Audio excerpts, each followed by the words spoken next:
그러니까 그거를 누가 문제 제기를 했어요? 윤석열 변호인들이 파고든 겁니다. 틈을 의도적으로 보였는지 실수였는지 모르겠지만 저는 의도성이 강한 것 같아요. 검찰에서 굉장히 희한하게 느슨하게 한 거예요. 사실 뭐 아까 변호사님 말씀하셨지만 자기들이 제일 싫어하는 단어가 도가여야 되잖아. 기간을 넘기면 안 되거든요. 하여튼 그렇게 했어요. 그걸 변호인들이 치고 들어와요. 그럼 제가 판사예요. 재판부 입장에서는 어떻게 해야 되냐면 그 논란을 해결해야 되겠다는 생각이 드는 거예요. 그래서 오늘 법원에 설명 자료가 잘 나와 있습니다. 이렇게 저 스픽스에도 전달이 돼 있는데 만약 이러한 논란을 그대로 두고 형사재판 절차를 진행하는 경우 상급식에서 파기가 된다. 내가 유죄 때려도 파기가 되면 어떡하냐. 아무것도 아닌 법률적 절차 때문에 범죄 내용은 내란인데 또는 한참 지난 다음에 재심 사유가 될 수도 있다. 자, 김재규 전 중앙정보부장이 박정희를 죽였다는 걸 모르는 사람이 있습니까? 다 알지만 그러나 절차에서 문제가 있으니까 재심을 했잖아요. 그렇게 될 수도 있는 거예요. 그럼 이건 정말 역사가 거꾸로 서는 거거든요. 김재규 재심은 평가할 면이 있지만 우리가 뭐 보안사 저 요원들이 막 두들겨 패면서 재판을 했으니까 저는 그래서 이건 뭐냐면 조금이라도 문제될 소지를 털고 가자는 취지예요. 그렇습니다. 전 법원의 의지가 읽혀요. 그래서 판사를 욕하면 안 되고요. 지금 극단 세력이 막 좋아하고 한남당이 모여가지고 와 오늘 옷이나 뭐 수장방 준비해야지 이러고 있는데 오히려 이분들이 허탈할 것 같고 이분들이 판사의 결정에 박수 쳤잖아요. 얼마 전까지는 서부지원에서 난동 부렸던 사람들이거든요. 그렇죠? 그때까지도 직위원은 중국인이에요. 화교라고 했었어요. 이름이 왜 그래? 뭐 그렇잖아요. 네. 그러다 갑자기 갑자기 그랬어요. 화교 같다고. 네, 화교라고 그랬었어요. 아니 그러니까 개포고등학교 나온 화교래요. 그런데 그러다 지금은 대법원장 차기 대법원장. 그럼 갑자기 또 와, 진짜 대단한 아니 뭐 사람들이에요. 대통령 나와도 되고 다 하여튼 나라를 구한 난세 영웅이 됐어요. 이분 입에서 사형이나 무기가 나올 텐데 이제. 그러니까 저도 국장님 말씀에 전적으로 동의하는 게 행간을 저는 잘 고민해봤어요. 왜 김재규 사건을 왜 거론할까?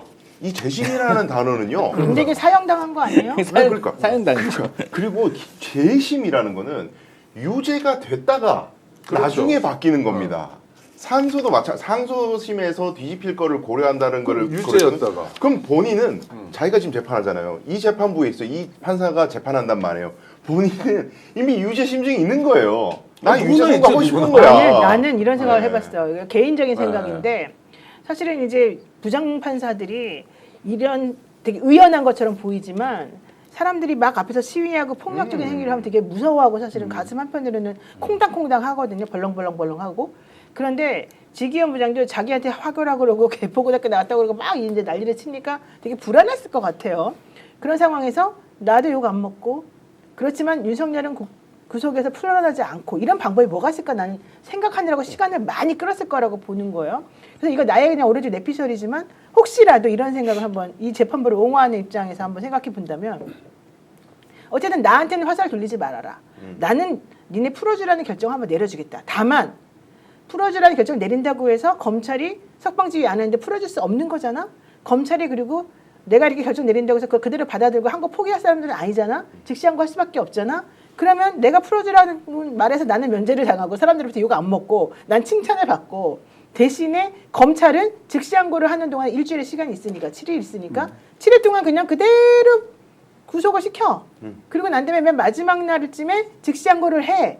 그러고 나면은 한 며칠은 최소 일주일 안에는 이제 고등법원이 항고에 대해서 결정을 내리겠죠. 그때까지 한 2주는 시간을 버는 거죠. 그 중간에 탄핵 결정이 나오겠죠. 그렇죠. 그러면 윤석열은 그대로 구속이 된 상태에서 자기는 이 사람들로부터 욕도 안 먹으면서 탄핵 심판대로 나오면서 탄핵에서 만약에 인용 결정이 나와버리게 되면 고등법원에서 아 이거 구속 취소 이거 이유 없어 이런 식으로 결정 내려가지고 해결할 수도 있고 또 그렇지 않다 하더라도 만약에 탄핵이 기각이 돼버리게 되면 아 봐라 내가 구속 취소해준 거 잘했지 않냐 이런 식으로 또 좀 되고 있지 않을까. 그러니까 이제 공수처의 수사권에 대해서 유연성을 확인한 게 아니지 않습니까? 그리고 어쨌든 인신구속이라는 그 이제 강제적 권력 행사에 대해서 엄격하고 명확한 규정이 있어야 된다.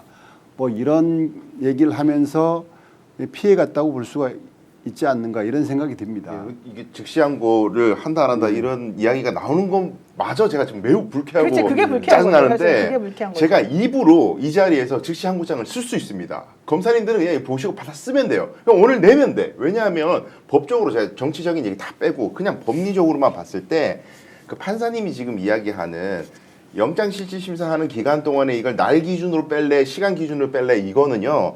이름 형사소송법 아까 제가 법조문 이미 말씀하셨지만 반환된 날까지 날이라는 게 들어가 있습니다. 네. 근데 우리 형사소송법에 시간 개념으로 빼는 게 하나 있어요. 뭐냐면 체포. 체포 48시간. 네, 체포 기간 48시간 이내에 체포 적부심을 했을 때에는 그 체포 적부심 하는 그 기간 동안 또 기록이 넘어가 있으니까 그 시간을 빼줘야 되거든요. 그 법문이 어떻게 되냐면 법조문이 반환한 때까지 때로 돼 있어요. 날이 아니라 때. 그러니까 법조문이 때라고 돼 있을 때만 그때만 시간 단위로 할 수가 있는 거예요. 근데 지금 판사님이 그 설명자를 보면은 의심스러울 때는 피고인의 이익으로 해야 한다는 말을 하거든요. 근데 하나도 의심스럽지 않아. 맞아요. 법이 명확해요. 여태까지 한 번도 의심 안 했어요. 네, 그래도. 법이 모호할 때 유리하게 하는 거예요. 근데 법이 명확해. 이럴 때는 마음대로 유리하게 해석하면 이건 법 창조가 되는 거예요. 그렇죠. 매우 잘못된 겁니다.